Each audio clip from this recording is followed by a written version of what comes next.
You ever stare at your phone so long, the room around you starts to dissolve? Not in a poetic way. I mean literally, your coffee goes cold, the clock ticks out hours like seconds, and your body forgets what it feels like to matter.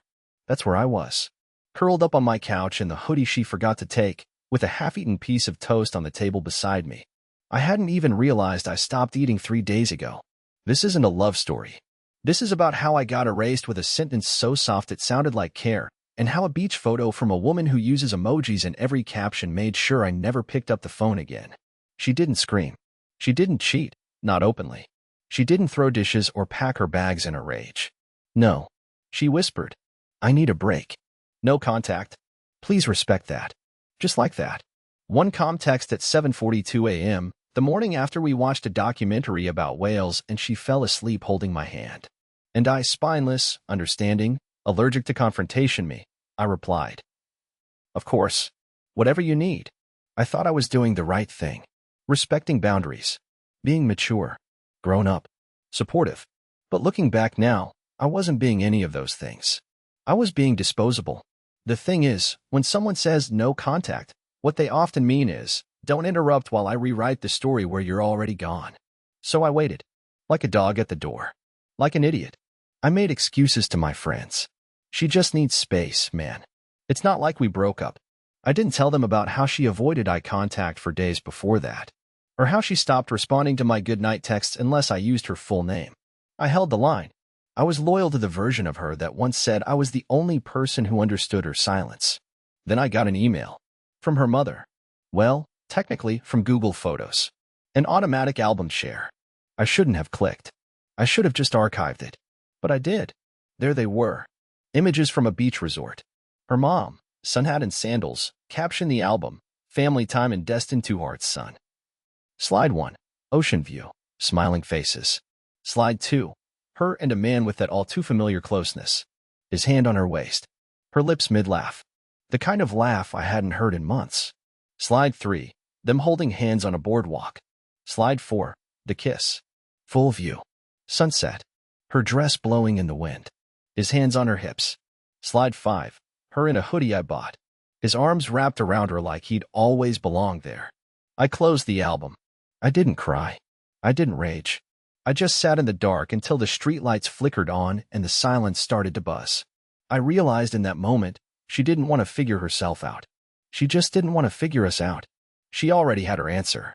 And it wore a backward cap and smiled too wide in family selfies. I boxed up everything. Her books. Her mugs. The blanket we picked out together. The journal she never let me read. I shipped it all to her parents' house with no note, no warning, no sarcasm. The silence was her language? Fine. I spoke it too. And then, 3 days later, she texted. "Hey. I'm ready to talk now." No apology. No explanation.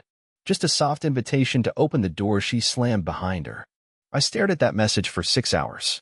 And I haven't replied. Yet. The weirdest part of betrayal isn't the lie. It's how normal everything feels right before it hits.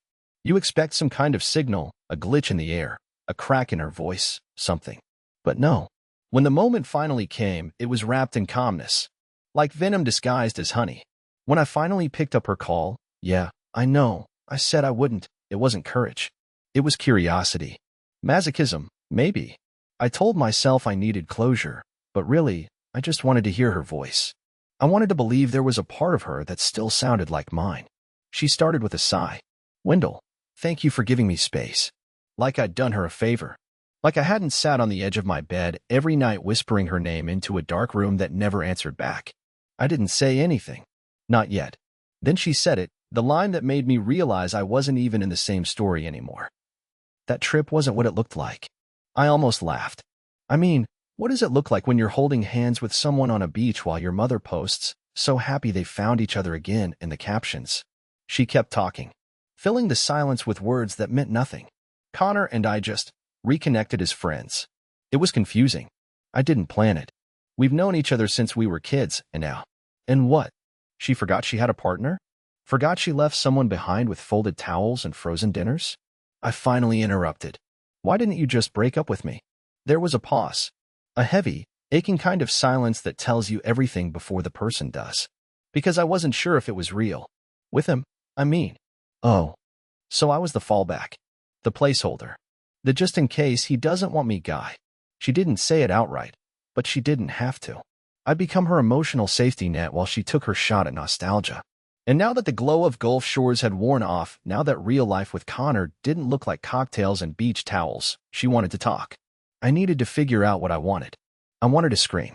To tell her I wasn't a test drive. That I wasn't going to stand there with open arms just because she realized the past didn't fit anymore. But all I said was, "You found out, didn't you?" She went quiet again. And in that silence, I heard everything I needed. Yes. Yes, she found out. Yes, it didn't work. And yes, she thought I'd still be here. Unchanged. Waiting. Loyal. She tried to pivot. Can we just meet? I think we owe each other that. Oh. She was talking like this was a polite business transaction. Like she didn't gut me and call it self-care. I told her I'd think about it. Then I hung up. I didn't cry. I didn't scream. I just walked to the closet and stared at the empty shelf where her books used to be. I realized for the first time that the quiet in this apartment wasn't heavy anymore. It was just mine. But the story isn't over. Not even close. Because the next day, her mother called. And what she said made everything worse. I didn't save her number. Not out of spite, more like self-preservation. But some things stick even when you try to scrub them out of your life. So when my phone buzzed the next morning with a call from unknown, I already knew who it was before I answered. I hesitated, thumb hovering over the screen like I was defusing a bomb. Then I picked up. Wendell. Her voice was soft, rehearsed almost. It sounded like she'd already gone over the entire conversation in her head before dialing. "Hi, Mrs. Gallagher." I said her full name like a kid talking to a teacher he was afraid to disappoint. She let out a breath. "I wanted to check on you." "Check on me?" I stood in my kitchen barefoot, staring at the dent in the wall where I accidentally kicked a chair the night I saw that photo of her daughter kissing another man. "Check on me." The audacity. "I'm fine," I replied, lying through my teeth. "Did Malin ask you to call?" "No," she said quickly. "She doesn't even know I am." That sent a weird chill through me. Her voice dropped to something lower, almost confessional. "I just wanted to say I'm sorry. I never imagined things would unfold the way they did. I thought the trip would help her think clearly, but I didn't know Connor was going to be there." I froze. "Wait. What?" She continued, hesitant. "It wasn't planned. At least, that's what Malin told me. But when I saw how close they were acting, Wendell, I should have stopped it. I should have said something. I didn't know you two were still technically together when we left." Her words started unraveling like a loose thread on a sweater. Still technically together. That phrase hit harder than it should have. Because from where I was sitting sleepless nights, unanswered texts, a packed bag at the train station, I never thought I wasn't in a relationship. But apparently to them, it was a gray area. A conveniently blurred line. She was hurting, her mom added, as if that excused everything. Confused. She said she needed space because she didn't want to make a mistake. "But she did anyway," I said flatly. Mrs. Gallagher paused. "Yes, I think so." There was a beat of silence, and then, to my surprise, she said something else, quieter this time. She cried when she got back. She said Connor wasn't who she thought he was. That he made her feel special until the trip ended. Then he ghosted her. Again. I didn't feel anything. Not pity. Not satisfaction. Not even anger. Just numb. "She said she made a mistake letting you go," her mother said. Another pause. I told her it might be too late. I swallowed hard, unsure what to say to that. Was this some twisted version of a peace offering? A warning? An invitation? "She's staying with me for a bit," she went on. "I'm not trying to interfere, Wendell, I promise. I see how broken she looks, and I know you didn't deserve what happened. But I also know you still love her." My throat tightened. She was right. That's what made it all so much worse. I ended the call politely, even thanked her. Because that's what I do. Be nice. Be soft. Be understanding. But after I hung up, I sat on the floor for an hour. The realization crashed over me like a wave. This wasn't just about Malin and me anymore. Her whole family had turned a blind eye. Helped cushion the fall so she wouldn't feel it too hard. Nobody told her, no. Nobody told her, you already have someone who loves you. And now that the new guy had vanished, I was supposed to be, what? The emotional understudy? No, not this time. I was done being the quiet fallback. But I had no idea that the real storm hadn't even started. Because 2 days later, a package arrived at my door from Malin. No note. No sender listed. Just a small white box. Inside, what I found changed everything. It was a Sunday morning. One of those heavy, gray ones where everything feels like it's been dipped in static. I hadn't even made it to the coffee machine yet when I saw the box on my porch. No knock. No doorbell. Just a silent delivery from someone who didn't want to be seen. The label was blank except for my name, printed clean in blue ink. No return address. No note. No smiley face or sarcasm. Just me. Alone. And a box. I brought it inside like it might explode. I didn't open it right away. I don't know why. Maybe because some part of me already knew that whatever was inside wasn't going to make things easier. I stood there with the unopened thing on the counter for over an hour, pacing around it like it was alive.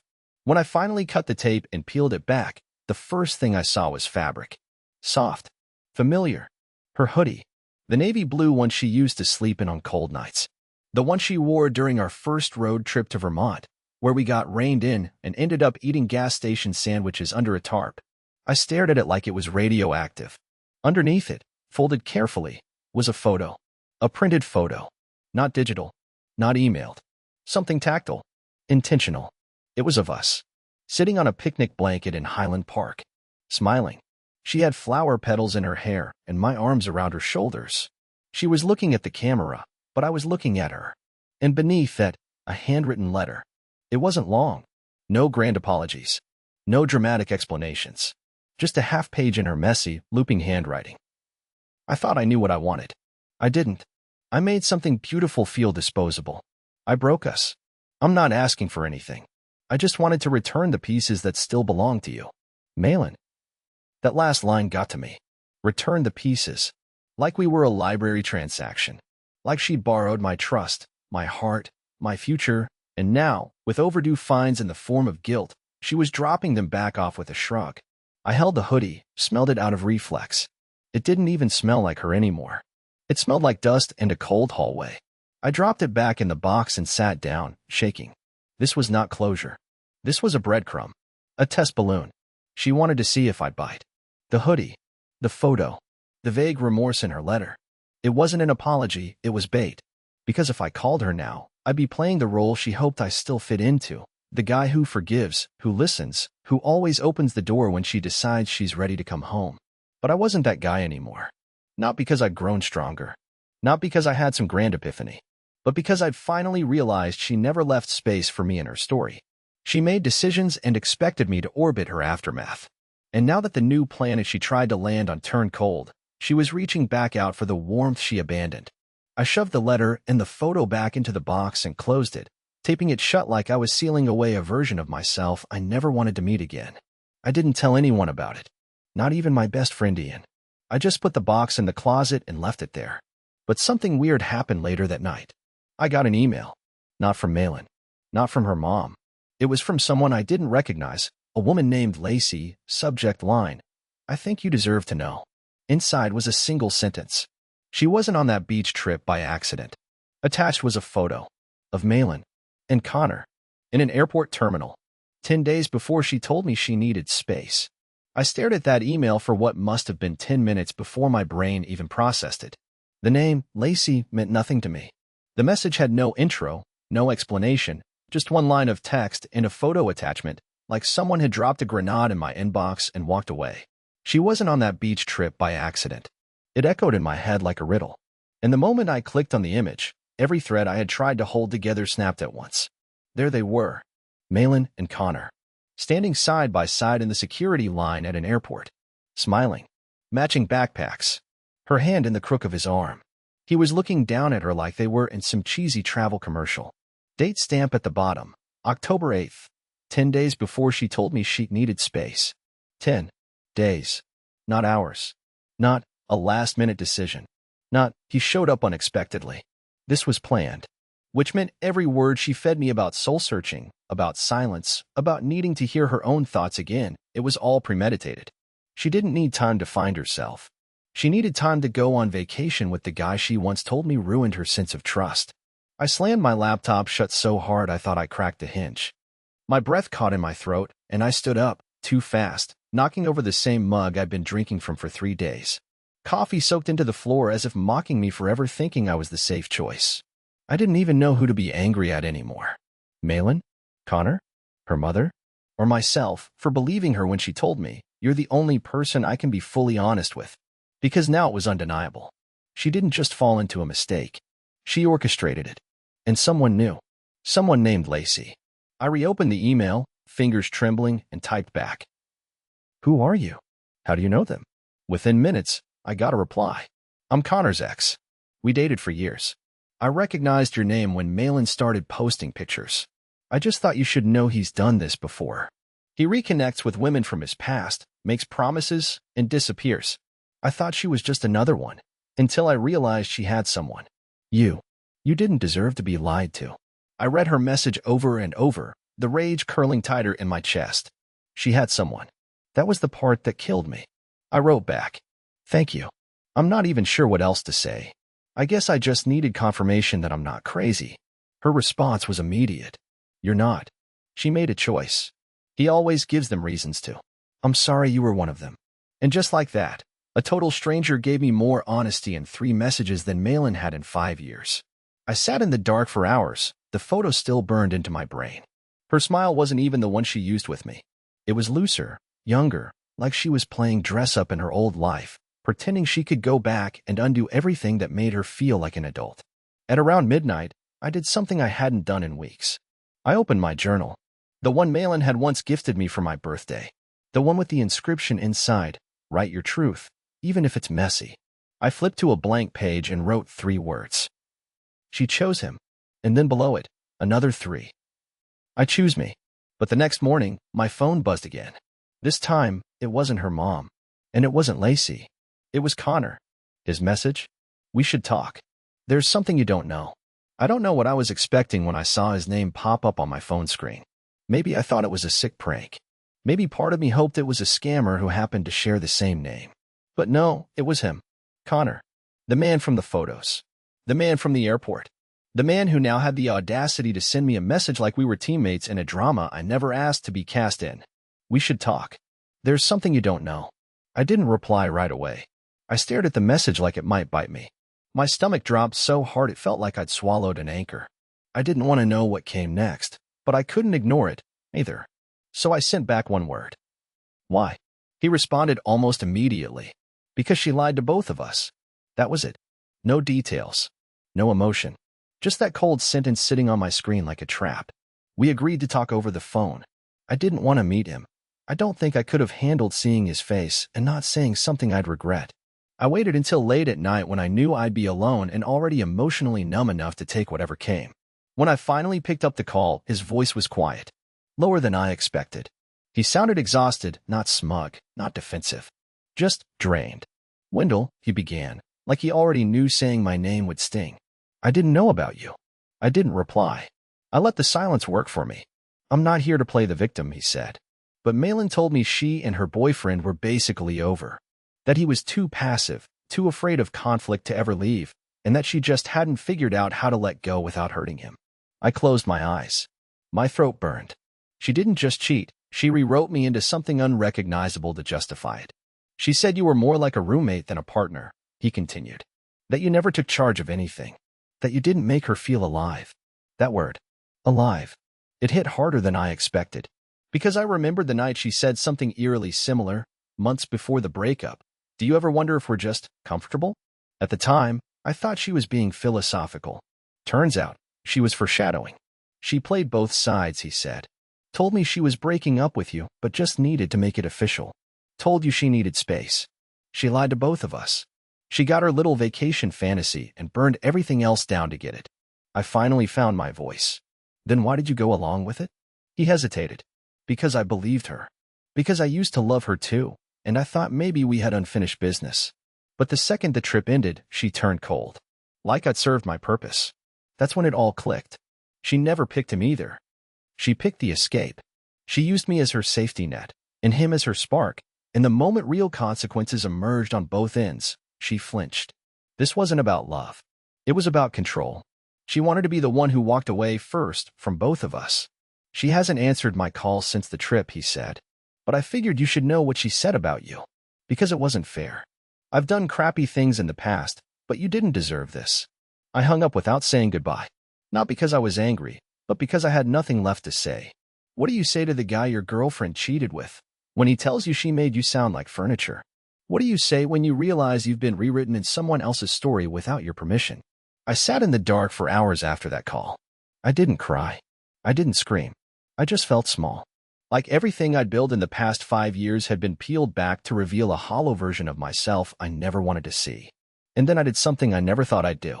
I sent Malin a message. Not to forgive her. Not to start over. But to ask one question. Why did you tell him I made you feel dead? She replied 7 minutes later. Because I needed an excuse. And you were the quietest place to hide from myself. That was the last message she ever sent me. But trust me, the story wasn't over. Because 2 weeks later, I found out she had been planning something else entirely. And it had nothing to do with Connor. You'd think that after everything, the lies, the photos, the vacation, the phone calls, that there'd be nothing left to discover. That I'd already dug deep enough into the wreckage of our relationship to know where every bone was buried. But I was wrong. So wrong. 2 weeks passed since her final message, the one where she admitted I was her quiet place to hide. I thought that was the end of it. A clean, cruel conclusion. I went quiet. I stayed off social media. I focused on healing, or at least pretending to, until I got a text from her coworker. I barely knew the guy, name was Elias, I think. We'd only met once, at some art walk event Malin dragged me to. But his message came out of nowhere and hit like a second betrayal. Hey man, I know this is out of line, but I figured you deserve to know. Malin submitted a transfer request at our office for a relocation to Portland. She's been planning it since mid-September.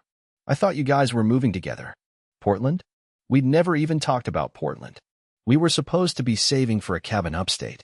She once told me she hated cities with too much rain. Now suddenly she was packing up and heading west? Without a word? Without me? I called him, trying to keep my voice steady. What do you mean she's relocating? Elias sounded hesitant, like he already regretted reaching out. She said she was going alone. Told everyone her personal ties were severed and that she was starting fresh. She even mentioned being excited for a downtown studio apartment near the river. Said it was something she owed to herself after being stagnant for years. Stagnant. That word again. That same implication. That being with me was like being parked on the side of the road while life passed by. I thanked him for letting me know. Then I hung up and sat in the silence. It wasn't just that she had cheated. It wasn't just that she'd lied. It was that she'd been planning her exit strategy for months, while still letting me dream aloud about our future. I remembered the night I showed her a listing for a small lake cabin. She smiled, leaned into me, and said, maybe someday. All the while, she was researching rentals in Oregon and telling people I was already out of the picture. She didn't break my heart. She phased me out. Like I was a bad habit she needed to wean off slowly. Like the past 5 years had been a detour she was finally correcting. And it stung because I didn't even make the final version of her plan. I was the rough draft she edited out. But here's the twist. I didn't spiral this time. I didn't call her. I didn't write a letter. I didn't try to make sense of it. I let it burn. I sat there and let every ounce of betrayal rise and boil and break something in me that probably needed to break. Then I did something she didn't expect. I wrote my own goodbye. I didn't send it to her. I didn't need to. I just wrote it, folded it, and placed it in the same box she had mailed to me weeks ago, the one with her hoodie and her apology note, and the photo of a life that no longer existed. The letter read, "You didn't need to lie. You could have just told the truth. That you were already gone. That you stopped choosing me months ago. I would have respected honesty, even if it hurt. But you chose silence, deceit, and convenience. You made me small so you could feel big. You made me forget that I'm not someone you get to rewrite. I'm not the man you abandoned. I'm the one who let you go without chasing." I sealed the box again and left it on the shelf in the back of my closet. But this story isn't ending with letters or emails or voice messages. Because last night, I got a notification from my bank. Malin had tried to withdraw money from our old shared emergency fund, the one we never formally closed. And when I looked deeper, I saw something that turned my blood to ice. She hadn't gone to Portland yet. She was still in town. And she wasn't alone. The moment I saw the withdrawal alert, my stomach tightened like a fist. I hadn't touched that account in months. It was a leftover from when we were planning to build a future. It had always been for emergencies only, and we agreed that if things ever ended, we'd close it together. But we never did. And now, suddenly, she was dipping into it? Without telling me? Without even pretending to ask. I opened the banking app, and there it was, a pinning attempt to pull out $2,300. And the location? Not Portland. Not even close. It was from a boutique hotel just 10 miles from my apartment. She hadn't left town. She was still here, still orbiting around the chaos she'd created, like she hadn't finished the performance yet. I took a breath, called the bank, and froze the account. Simple. No drama. Just logic. Clean and final. I didn't need to know what she wanted the money for. A flight? A deposit? A last-minute retreat with another new reset button? It didn't matter anymore. That same afternoon, I walked to the lake near my apartment. The one she never liked because it was too still. I sat on the old bench we used to visit, but this time, I sat differently. Back straight. Shoulders relaxed. For the first time in a long time, I didn't feel like I was waiting for anything. No calls. No messages. No apologies. Just quiet. And the quiet finally felt clean. As the sun dipped behind the trees and the water glowed gold, I realized something important. She never took anything I wasn't willing to give. My peace? Mine again. My dignity? Still intact. My future? Undecided and beautifully wide open. She had already packed her bags emotionally long before the airport. She'd left the relationship before she even knew the next destination. And me? I had stayed too long, clinging to the echo of a love that had already moved on. But not anymore. I didn't reach out. I didn't respond when she emailed 2 days later saying, I just needed help. I wasn't trying to hurt you. I didn't answer. Because for once, I wasn't the fixer. I wasn't the fallback. I was just Wendell alone, but not empty. I closed the emergency account the next day. Not because I didn't need an emergency fund anymore, but because I had finally learned the difference between being someone's home and being their hiding place. And I deserved better. So I built something new slowly, carefully. Therapy, journaling, morning walks, real connections. And one afternoon, while sketching in the corner of a quiet bookstore cafe, I met someone who didn't ask me to shrink so she could grow. She laughed at my awkward jokes. She sipped her tea slowly. She didn't need saving. And she didn't ask for space. Because she came into my life already knowing who she was.